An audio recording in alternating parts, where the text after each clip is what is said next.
In her late 20s, Karen had gotten this very serious operation on her brain. The operation was to treat Karen's epilepsy. So her doctors put her to sleep and cut into her brain. And Karen says when she woke up, her speech was a little funny, but basically she felt great. I had woken up and I was sitting on the hospital bed talking to my surgeon. And then all of a sudden, her left hand picked itself up and started moving towards her shirt, started delicately undoing its pearly top button. My hand was taking my clothes off. Taking your clothes off? Yeah, my hand was taking my shirt off. The surgeon was like, Karen, do you realize what's happening? And then, all of a sudden, the hand seemed to get angry. It was tearing the buttons off the shirt.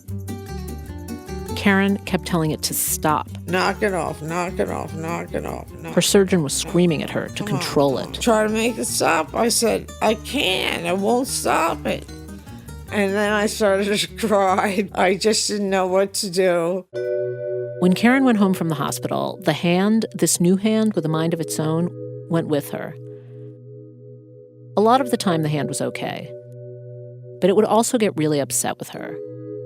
Like sometimes, when Karen did something it didn't like... Smacked me right across my face. Your own hand.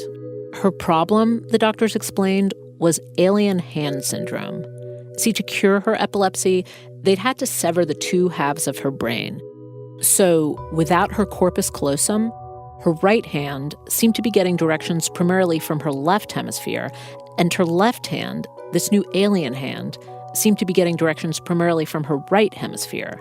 Half my brain just didn't particularly care for me too much. Now, this is not science. It's just how Karen sees it.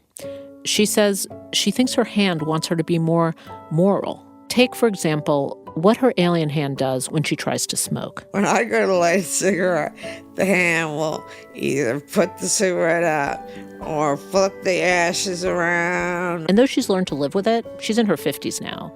She's not always happy with it. I understand that you want me to quit, but cut the crap. Hanna Rosin, NPR News.